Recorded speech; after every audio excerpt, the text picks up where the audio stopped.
ఓం శాంతి. గుల్జార్ దాది పేరుకు తగినట్లు అందరి యొక్క మనసుల్ని సహజంగా దోచుకున్నవారు.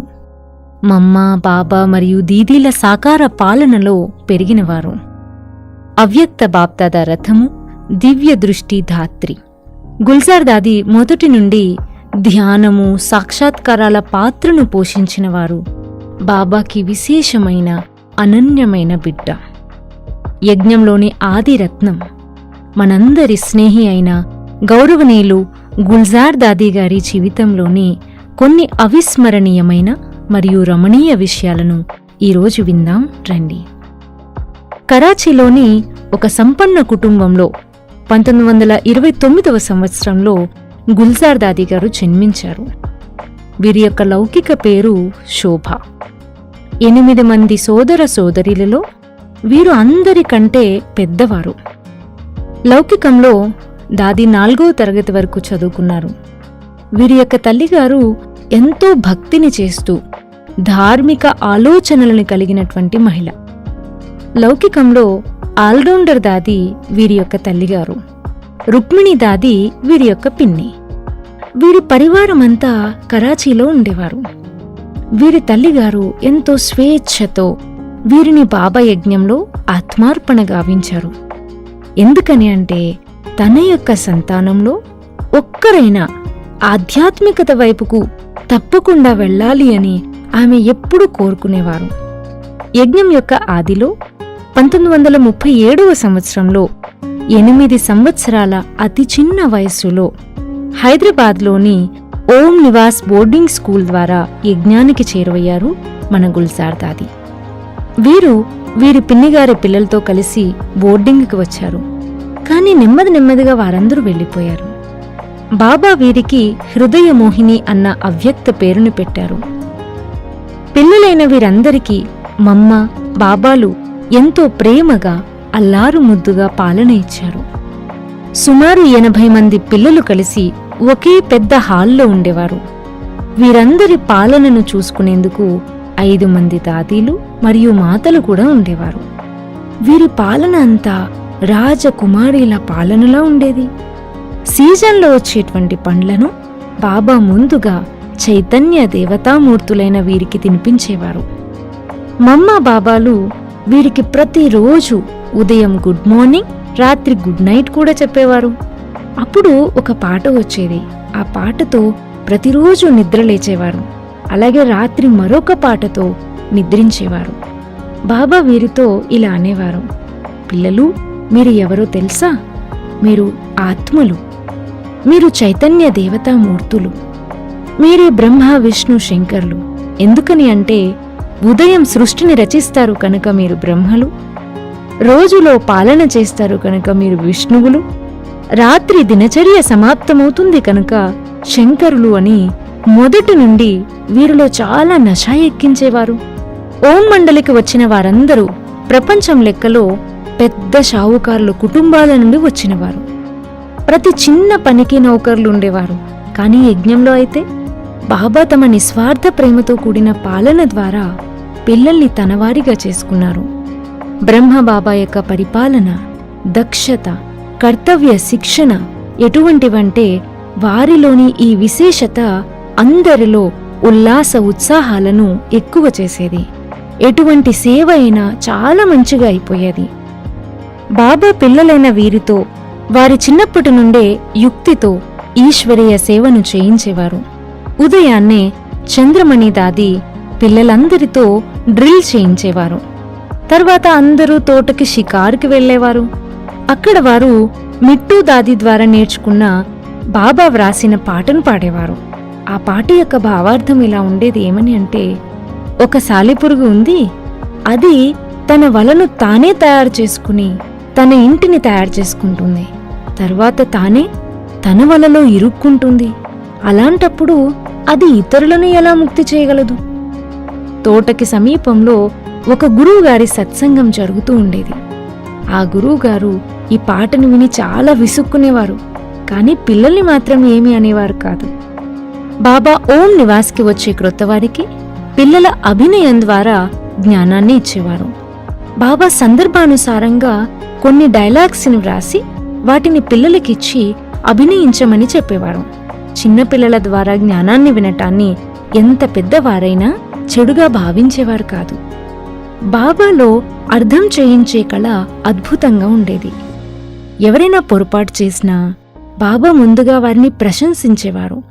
ఆ తర్వాత వారిలో ఉల్లాస ఉత్సాహాల్ని నింపి తరువాత నెమ్మదిగా చెప్పేవారు. ఒకసారి బాబా పిల్లలకు చెప్పులు కుట్టే సేవ ఇచ్చారు. ఇది సోదరుల పని కదా అని గుల్జార్ దాది అన్నారు. అందుకు బాబా ఏమన్నారంటే, ఆత్మలో స్త్రీ పురుషులకు చెందిన 2 సంస్కారాలు ఉంటాయి. ఒకవేళ మీరు చతుర్భుజులుగా భావించి ప్రతి పని చేసినట్లయితే ప్రతి కార్యము సంభవమవుతుంది. అప్పటి నుండి దాది సున్నితత్వము, నిర్బలతల భావాలలోకి రాకుండా అందరూ కలిసిమెలిసి అన్ని రకాల యజ్ఞ సేవలను చేసేవారు. ఒకసారి ఒక సోదరుడు వాతావరణం ద్వారా ప్రభావితమవటం గురించి అడగగా అందుకు బాబా ఒక చక్కని ఉదాహరణనిచ్చి అర్థం చేయించారు. ఏమని అంటే, అగరబత్తి మీరు తయారు చేసింది. అది అంత సన్నగా ఉన్నా కూడా వాతావరణంలో మాత్రం తన సుగంధాన్ని వ్యాపింపచేస్తుంది. అటువంటప్పుడు మాస్టర్ సర్వశక్తివంతులైన మీరు అలా చెయ్యలేరా అని అర్థం చేయించారు. తర్వాత నెమ్మదిగా హంగామా ఎక్కువవటం ప్రారంభమైంది. చిన్న వయసు గల పిల్లలపైన వారంటూ వచ్చింది. దాదీపై కూడా వారంటూ వచ్చింది. కనుక వీరు 1 సంవత్సరం వరకు లౌకిక ఇంట్లో ఉండాల్సి వచ్చింది. 1 సంవత్సరం పూర్తవగానే వీరి తల్లిగారు వీరిని తిరిగి బోర్డింగ్ స్కూల్లో వదిలివచ్చారు. వీరి బాల్యకాలమంతా చాలా ఆనందమయంగా, ఎంతో సంతోషంగా గడిచిపోయింది. ఎందుకనంటే ఆ రోజుల్లో మురళిలో కేవలము రాబోయే నూతన ప్రపంచం గురించి మాత్రమే బాబా చెప్తుండేవారు. ఇవి శివ్ బాబా, బ్రహ్మా బాబా ద్వారా ప్రారంభంలో ఇవ్వబడినటువంటి శిక్షణలు. వేదాలలో కాని లేక ఇతర ఆధ్యాత్మిక గ్రంథాలలో కాని వీరికి ఎటువంటి ప్రవేశమూ లేదు. అయినా కూడా వీరు బాబా మురళిని విని గాఢమైన ప్రేమను, ఆధ్యాత్మిక ఆనందాన్ని అనుభవం చేసేవారు. ఆ సమయంలో పరమాత్మ జ్ఞానం ఉండేది కాదు. ఆత్మ అభిమానిగా అయ్యే అభ్యాసాన్నే చేయించటం జరిగేది. బాబా ఇలా నశ ఎక్కించేవారు. ఏమని అంటే, పిల్లలు, మీరు పరమాత్మ పిల్లలు, బాలకులే యజమానులు అని. ఆ నశాతో వీరి యొక్క కాళ్ళు నేల మీద నిలిచేవి కావు. ఆ సమయంలో సాక్షాత్కారాల యొక్క పాత్ర ఎక్కువగా నడిచేది. బాబా దృష్టిని ఇచ్చేవారు. అప్పుడు క్లాస్లోని వారందరూ సాక్షాత్కారాలలోకి వెళ్ళిపోయేవారు. కొందరు నాట్యం చేసేవారు, కొందరేమో కృష్ణుణ్ణి పిలిచేవారు, కొందరేమో రాస్ చేసేవారు. ఇటువంటి విచిత్ర పాత్ర నడిచేది. 1936 సంవత్సరంలో యజ్ఞానికి రాకముందే గుల్జార్ దాది గారి సాక్షాత్కారాల పాత్ర జరిగింది. వీరి తల్లిగారి మేనత్తైన గంగాదేవి ఇంటికి సత్సంగం చేయించడం కోసం బాబా వచ్చారు. అప్పుడే దాదీగారికి శ్రీకృష్ణుని సాక్షాత్కారం జరిగింది. ఇది జరిగిన చాలా సంవత్సరాల తర్వాత వీరు యోగంలో ఉన్నప్పుడు ట్రాన్స్లో సూక్ష్మవతనంలో అవ్యక్త బ్రహ్మ బాబాని చూశారు. అప్పుడు మొట్టమొదటిసారిగా సూక్ష్మవతనం యొక్క రహస్యం తెలిసింది. చిన్న వయస్సు నుండే వీరికి దివ్య దృష్టి వరదానం ప్రాప్తించింది.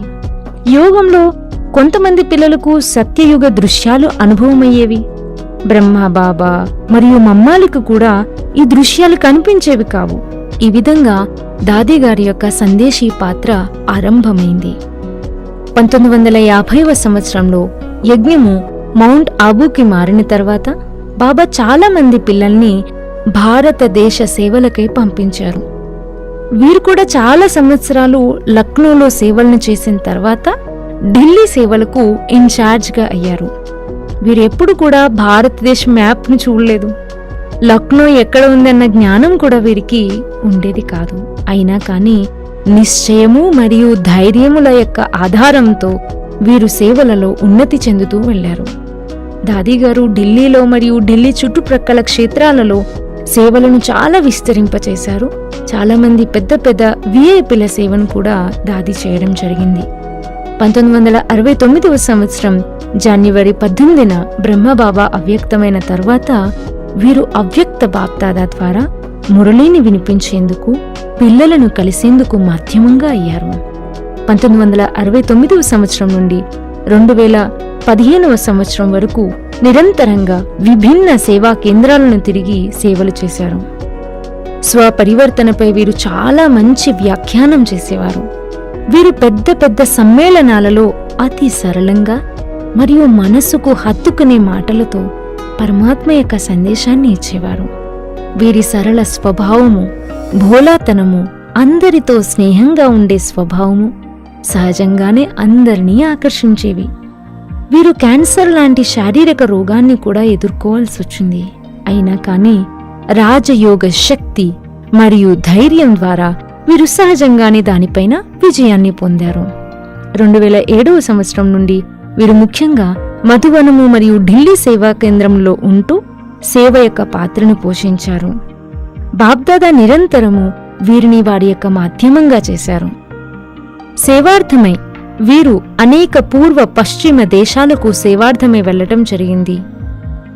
Australia, Japan, New Zealand, Philippines, Hong Kong, Singapore, Malaysia, Indonesia, Sri Lanka, America, Brazil, Mexico, Canada, London, Germany, France, Holland, Poland, Russia, Africa మొదలైన అనేక దేశాలలో తమ యొక్క సేవలను అందించారు.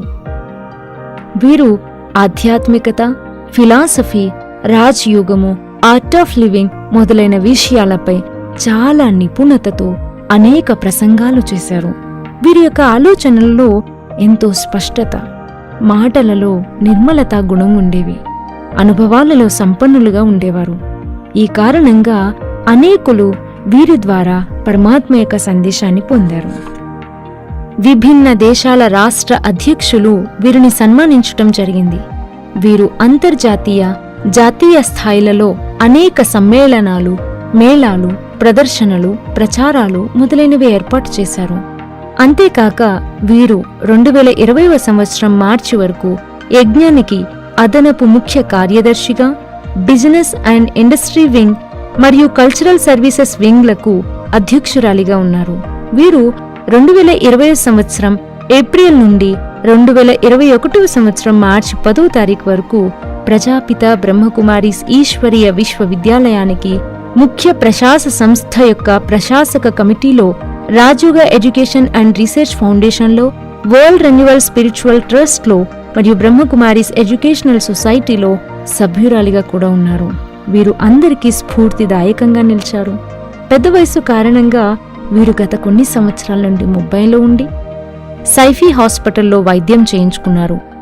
దాదీగారు సద్గురువారం 2021 సంవత్సరం మార్చి 11వ తేదీ మహాశివరాత్రి రోజు ఉదయం 10:30 గంటలకు తమ యొక్క పాత దేహాన్ని త్యజించి అవ్యక్త వతనవాసి అయ్యారు. ప్రభు మిలనానికి నిమిత్తంగా అయిన వారు శివబాబా రథము, నిరాడంబరత, సరళత, సహనశీలతామూర్తి, నిర్మలత, పవిత్రత దేవి, నిస్వార్థ ప్రేమమూర్తి, ఫరిష్తా స్వరూపము, మనందరికీ ఎంతో ప్రీతిపాత్రురాలు అయిన ఇటువంటి గుల్జార్ దాదీ గారి పుణ్యతిథి రోజు మన భావపూర్వక శ్రద్ధాంజలిని సమర్పించుకుందాము. మీ దివ్య కర్తవ్యము, వైరాగ్య వృత్తి, త్యాగము, తపస్య, నిస్వార్థ సేవ, స్పష్ట బుద్ధి, నిశ్చల ఈశ్వరీయ ప్రేమ, కర్మ కుశలత లాంటి గుణాలు మమ్మల్ని సదా ప్రేరేపిస్తూ ఉంటాయి. ఓం శాంతి.